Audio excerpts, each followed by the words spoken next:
I found her in my grandmother's coffin. Not beside it, not on a shelf in the old kampung house. Inside the coffin, tucked under my grandmother's left arm, like a child sleeping beside its mother. The funeral workers didn't want to touch her. They wouldn't even look at her directly. My aunt told me it was custom, a keepsake, nothing more. But I saw the way her hand trembled when she said it. The doll was porcelain, old, dressed in a faded pink baju kurung that smelled of jasmine and something else. Something wet and earthy, like soil after 3 days of rain. Her eyes were painted open, black pupils, no whites, just 2 dark circles that seemed to swallow the light in the room. I took her home to my apartment in Cheras that same night. I don't know why. I don't collect dolls. I had never seen her before in my life. But when I reached into that coffin, my hand moved on its own, like she had been waiting for me. The first 3 nights were quiet. I placed her on the top shelf of my bedroom, facing the door, the way my grandmother's things had always been arranged. Old habits. Superstition, I told myself. Every morning I would wake up and check, and she would be exactly where I left her. Small hands folded in her lap, that painted smile just slightly crooked, one corner higher than the other.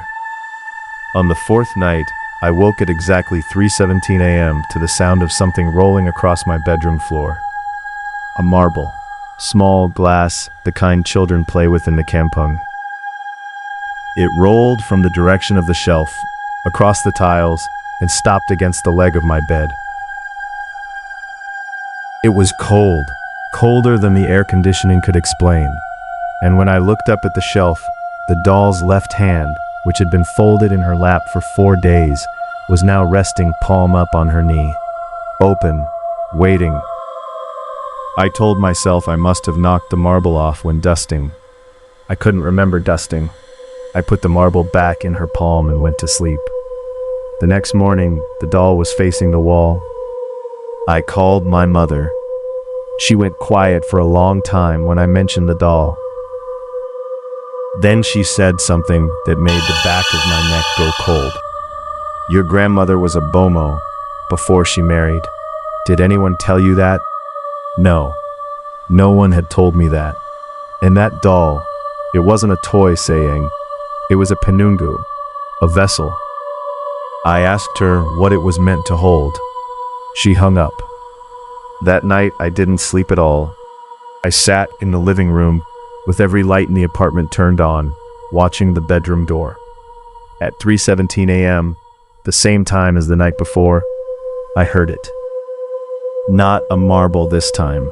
Footsteps, small bare feet on tile, 8 steps from the bedroom to the hallway, then silence. Then a sound I still cannot find words for.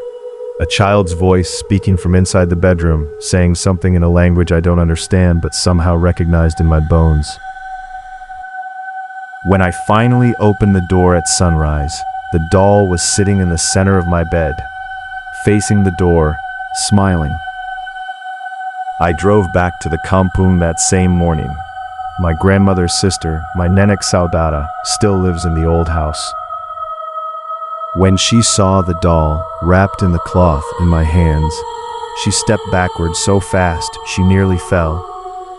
You took her from the coffin, she whispered. To go into the ground with your grandmother.